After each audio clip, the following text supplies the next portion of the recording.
హల్లెలూయా స్తోత్రములు, హల్లెలూయా హల్లెలూయా స్తోత్రములు, హల్లెలూయా హల్లెలూయా స్తోత్రములు.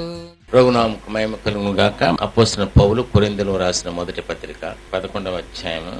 ప్రతి పురుషునికి శిరస్సు క్రీస్తనియు, స్త్రీకి శిరస్సు పురుషుడనియు, పురుషునకు శిరస్సు దేవుడనియు మీరు తెలుసుకోవాలని కోరుచున్నాను. మీరు తెలుసుకోవాలని కోరుచున్నానంటే అర్థం ఏంటంటే చాలా మందికి తెలియదని అర్థం.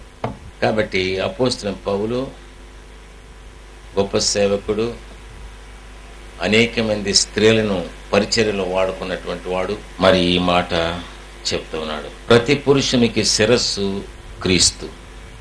పురుషులందరికీ శిరస్సు క్రీస్తు. శిరస్సు అంటే బుర్ర, తల, నడిపించేదని అనమాట. లూకా సువార్త మొదటి అధ్యాయము 28వ వచనం. దయా ప్రాప్తురాలా నీకు అంతే. దేవదూత వచ్చి మరియాకి చెప్తుంది, ఏమని చెప్తుంది? దయా ప్రాప్తురాలా నీకు శుభము. మన కుటుంబాల్లో, మన జీవితాల్లో, మన సంఘ జీవితంలో, మన కుటుంబ జీవితంలో తల్లిగా అనేక తల్లులు ఉన్నారు. ఇక్కడ తల్లులుగా చేయబడిన మీరు, చెల్లెళ్ళు ఉన్నారు, చెల్లెళ్ళుగా చేయబడిన మీరు, మీకు యేసు ప్రభు ఇవ్వవలసిన శుభము, the greeting what God has to give you is greetings favoured women.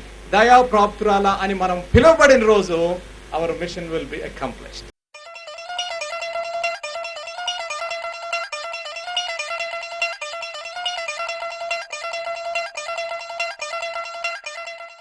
Hello, మీ అందరికీ వందనాలు. my name is Allison and I'm from Wilmington, North Carolina. నా పేరు ఆలిసన్. మా ఊరు వెల్మింగ్టన్, నార్త్ కేరళీనా అనే స్టేటు, యునైటెడ్ అమెరికా నుంచి వచ్చాను. I've been married to my husband Greg for 16 years. అయితే నా భర్తని నేను 16 సంవత్సరాలు అయింది. గ్రేగ్ ఆయన పేరు, పెళ్లి చేసుకుని. We have 2 children, మాకు 2 పిల్లలు ఉన్నారు. a boy age 10 and a girl age 5. 10 సంవత్సరాలు 5 సంవత్సరాల పిల్లలు ఉన్నారు నాకు. We also have a 1-year-old daughter that we are adopting. ఇంకొక 1 ఇయర్ పాపని మేము దత్తు చేసుకున్నాము. I grew up in Georgia and I was from a family of Jesus followers. అయితే నేను జార్జియా అనే స్టేట్ లో రోమ్ అనే ఊర్లో పుట్టాను. నా కుటుంబం అంతా యేసు ప్రభుతో మరి జీవించిన వాళ్ళము. I was very blessed with my family that they took me to church. నేను ఎంతో దీవించబడ్డాను. నా కుటుంబం ఎప్పుడు నన్ను చర్చికి తీసుకెళ్లేవాళ్ళు. I accepted Jesus as my Lord and Savior at the age of 7. 7 సంవత్సరాలప్పుడే నేను యేసు ప్రభుని సొంత రక్షకునిగా అంగీకరించాను. I was at a church youth camp. నేను ఒక యూత్ క్యాంప్ లో ఉన్నప్పుడు At that point in time, I realized that I was a sinner and the only way to be saved was through Jesus Christ. అయితే అప్పుడు నేను youth camp లో ఉన్నప్పుడు నేను పాపినని గ్రహించాను. యేసుక్రీస్తు ద్వారానే నేను రక్షణ పొందగలను అని నిశ్చయించుకున్నాను. In Romans 3:23, అయితే రోమా 3:23లో says, "For all have sinned and fallen short of the glory of God." అందరూ పాపము చేసి దేవుడు అనుగ్రహించే మహిమను పొందలేకపోతున్నారని రాసింది. The Bible also tells us that the wages of sin is death, but the gift of God is eternal life through Christ Jesus our Lord. అయితే వాక్యం ఏమని చెప్తుందంటే పాపమునకు జీతము మరణము, మరి యేసుక్రీస్తును నమ్ముకున్న వాళ్ళకి నిత్య జీవం అని చెప్తుంది. In Romans 5:8, "But God commendeth his love towards us in that while we were yet sinners, Christ died for us." అయితే మనం ఇంకనూ పాపంలో చచ్చిన వారమై ఉండగా యేసుక్రీస్తు యొక్క రక్తం ద్వారా మనం రక్షింపబడుచున్నామని వాక్యం చెప్తుంది. And in Romans 10:9 it says that if we confess with our mouth the Lord Jesus and believe in our heart that God has raised him from the dead, that we shall be saved. అయితే ఇంకా రాసిందో మన నోటితో మన పాపంలో ఒప్పుకుంటే యేసుక్రీస్తు ప్రభు నమ్మదగిన వారు ప్రతి పాపాన్ని క్షమించి మనల్ని మంచివాళ్ళుగా చేస్తారని రాసింది. After salvation, I was much like a normal child. I was involved in the youth ministry. అయితే నేను రక్షణ పొందిన తర్వాత యవనస్తుల మీటింగ్స్ లో ఆ సేవలో చాలా గొప్పగా దీవించబడ్డాను. I was very close with my grandparents and spent time with them every day. అయితే నా తాత అమ్మమ్మలతో నేను చాలా క్లోజ్ గా ఉన్నాను. వాళ్ళతో చాలా సార్లు గడిపేదాన్ని. When I was in high school, I went to take my grandfather to the hospital, and when I arrived, he had passed away. అయితే నేను నా తాతగారిని ఒంట్లో బాగాలేదని హాస్పిటల్కి తీసుకెళ్తే హాస్పిటల్కి వెళ్ళేటప్పటికి ఆయన చనిపోయారు. I had to work with him until the doctors arrived, but he did not survive. అయితే డాక్టర్స్ వచ్చేంత వరకు ఆయన దగ్గరే ఉన్నాను కానీ ఆయన జీవించలేదు. A year later, a tornado hit our home. అయితే ఒక పెద్ద తుఫాను గాలి మరి మమ్మల్ని ఇంటినంతా ఇచ్చేసి మా ఇల్లంతా కూలిపోయింది. I was home when it happened, and many houses in my neighborhood were destroyed. చాలా ఇళ్ళన్నీ కూడా నాశనం అయిపోయినాయి ఆ తుఫాను గాలితో. After these events, I became very anxious and fearful. అయితే ఇదన్నీ జరిగిన తర్వాత నాకు చాలా భయం వేసింది. ఇంకేం చేయాలని ఆలోచించడం మొదలు పెట్టాను. I prayed to God for deliverance from my anxiety. నా ఈ యొక్క భయం నుంచి బయటకు తీ ప్రభువా అని దేవుడికి ప్రార్థన చేశాను. I learned to walk by faith and not by my circumstances. అయితే నేను విశ్వాసం ద్వారా నడవాలని నేను నిశ్చయించుకున్నాను, నా సొంత జ్ఞానంతో కాదు. In Hebrews 11:1, మరి హెబ్రీ పత్రిక 11:1లో the Bible tells us faith is the assurance of things hoped for and the convictions of things not seen. అయితే విశ్వాసం అన్నది నిరీక్షింపబడుతున్న నిజ స్వరూపమని, విశ్వాసం ద్వారా మనకి చాలా మేలని చెప్పి వాక్యం చెప్తుంది. Also in Galatians 2:20, I have been crucified with Christ, and I no longer live, but Christ lives in me. అయితే నేను యేసు కొరకు సిలువ వేయబడ్డాను, యేసుక్రీస్తు ప్రభు నాలో జీవించున్నారనే మరి నమ్మకం నాకు దొరికింది. The life I now live in the body, I live by faith అయితే నేను విశ్వాసం ద్వారా జీవిస్తున్నాను in the Son of God who loved me and gave himself for me. అయితే దేవుని కుమారుడు నా కొరకు మరణించి నాకు మంచి జీవితాన్ని ఇచ్చారని నమ్మాను. I learned to depend on God for all of my comfort. అయితే నేను ఏమి నేర్చుకున్నానంటే ప్రతిదానికి దేవుని మీద ఆధారపడటం నేర్చుకున్నాను. Psalms 46:1 says, God is our refuge and strength, a very present help in trouble. అయితే కీర్తన 46:1 ఏమని చెప్తుందంటే, దేవుడు నాకు ఆశ్రయము దుర్గము, ఆపదలో నేను నమ్ముకొను మంచి సహాయకుడు అని చెప్తుంది. As I continued to struggle with fear, God brought me to Isaiah 41:10. అయితే యెషయా 41:10లో ఏముందో చూడండి. Do not fear, for I am with you.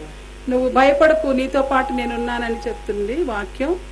That's 2 Corinthians 12:9. 12:9లో ఇలా చెప్పబడి ఉంది.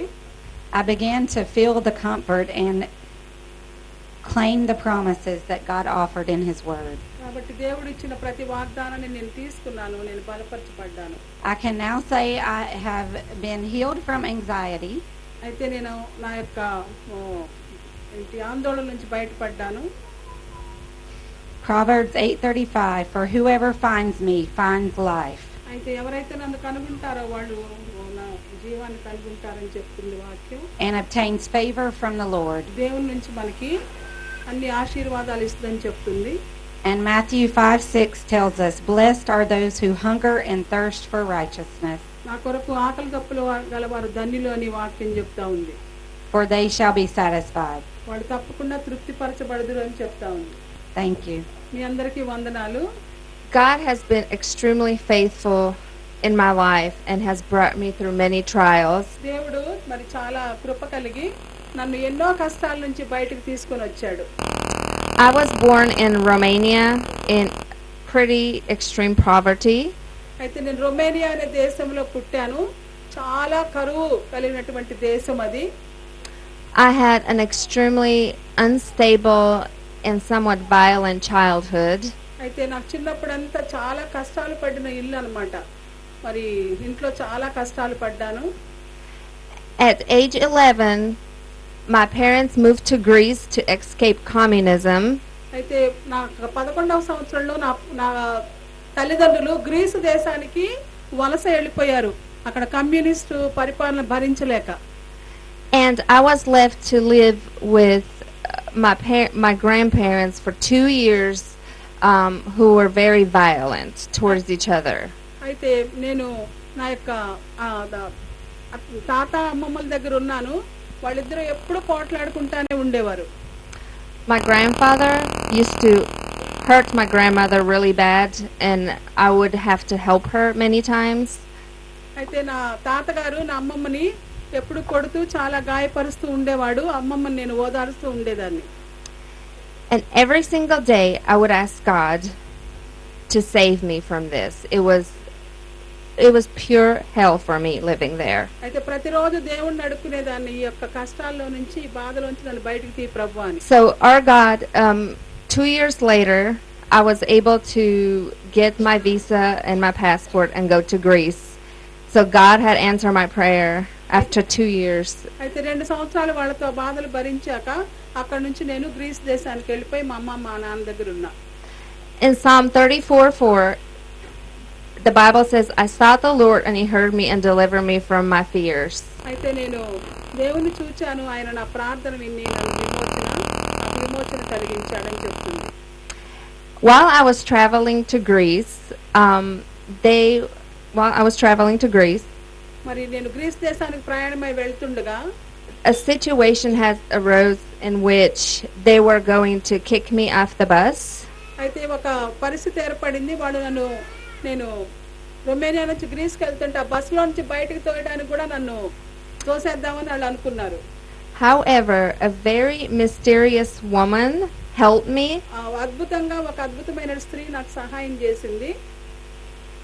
And when we arrived to Greece,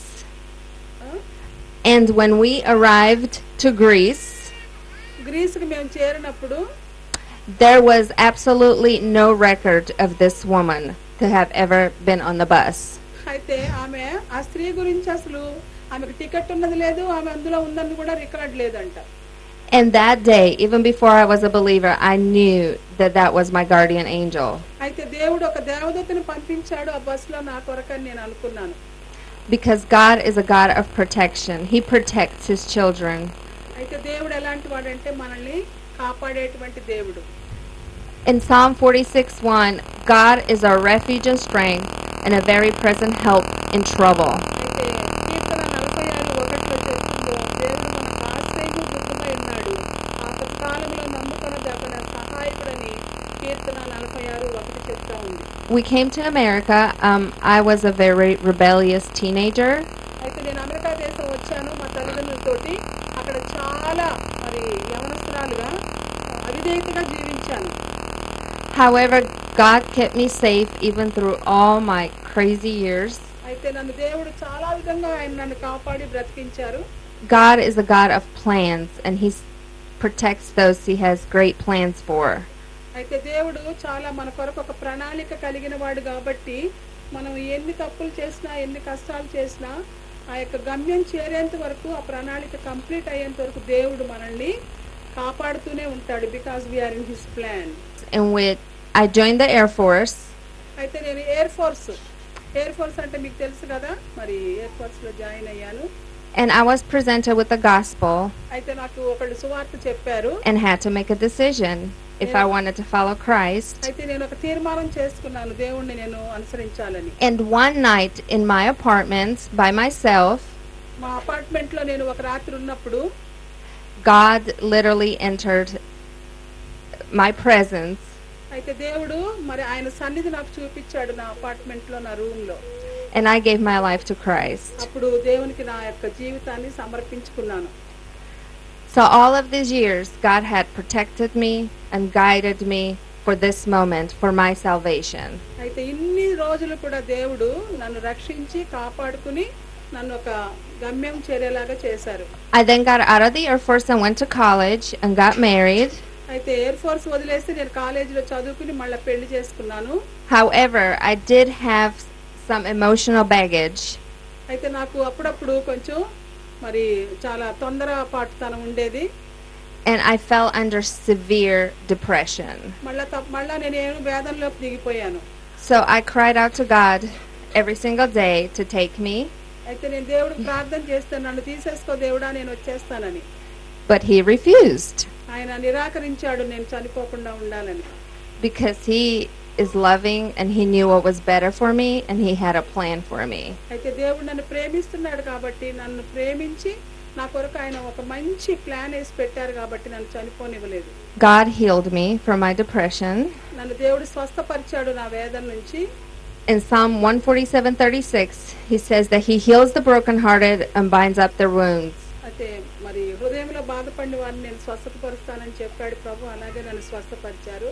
So I'm not sure where you are today, నాకు తెలియదు మీరు ఏ పరిస్థితిలో ఉన్నారో, మీరు ఏ వేదనలో ఉన్నారో, ఏ కష్టాల్లో ఉన్నారో నాకు తెలియదు.